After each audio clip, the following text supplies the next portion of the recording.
is in session, no member shall personally use any electronic or telephonic device capable of sending, receiving, or reviewing messages as part of the formal proceedings of the meeting. Before we get to there, could we see if we have consensus on the other changes in that rule?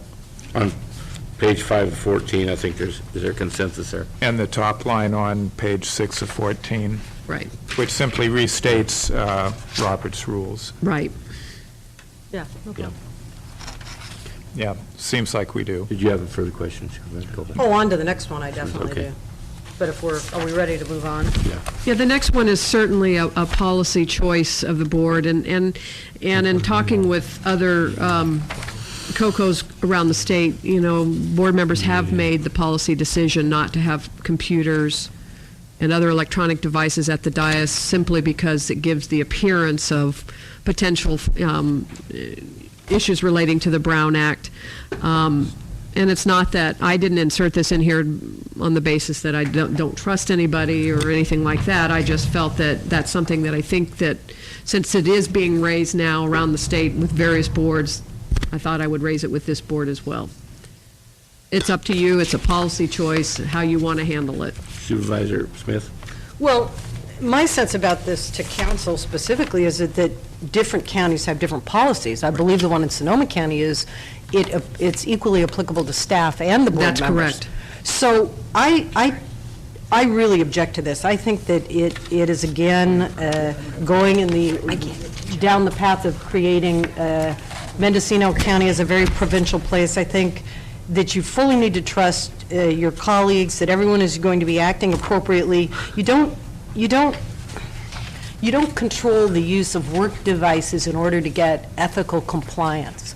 So I think that members ought to have every tool available to them. If you want to have an electronic device, if you want to bring a laptop instead of having all this paper, I think that should be very much an individual choice of the board members. I would think, as Mr. Mitchell's going boom, boom, boom, boom, boom right now, I mean, if we're trying to, I think it would seriously limit his ability to do things he needs to do. If you feel more comfortable note-taking with a laptop, I think that you should be able to have that tool.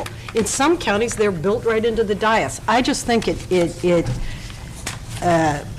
an attempt to do something that, it's like setting a rule or a law to get people to be ethical when that's not the nature of ethics. And I really object to it as it's very unprofessional to have statements like this.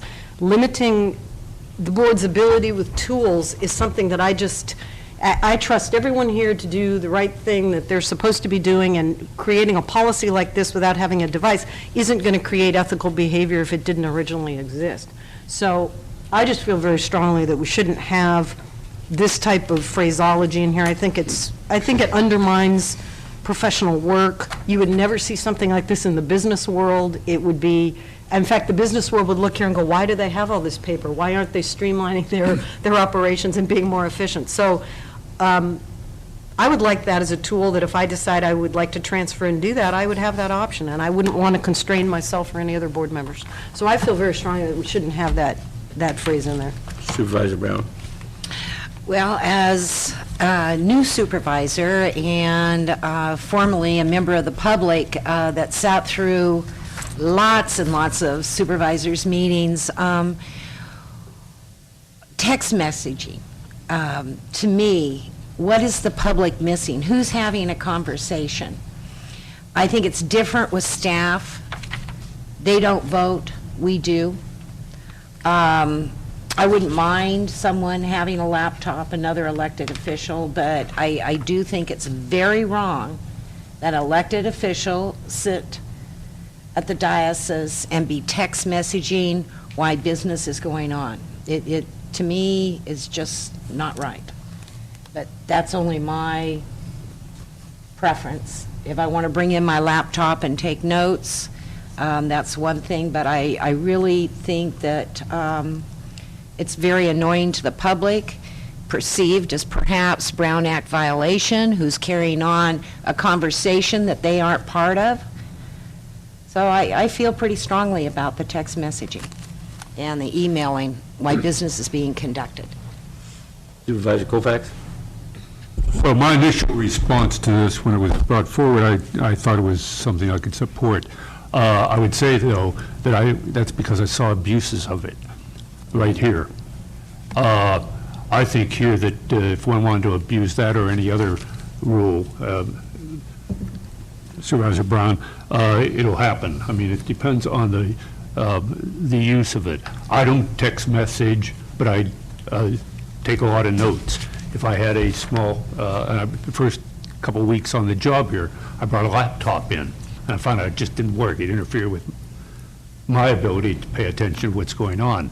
But I would have objected probably right from the outset if somebody said, oh, you can't take that in, say, what kind of an organization is this? I object very strongly to Supervisor Smith's invocation of a successive business, what business would do. Are we going to become 33% less efficient this week as business has become over the last 2 months? I don't think it's something I want to follow as a model. But the reality here is, I think that the real concern is the abuse of any technology. And I would say it goes to the point here of passing notes back and forth when it becomes almost you're dealing cards up here. I've seen that going on.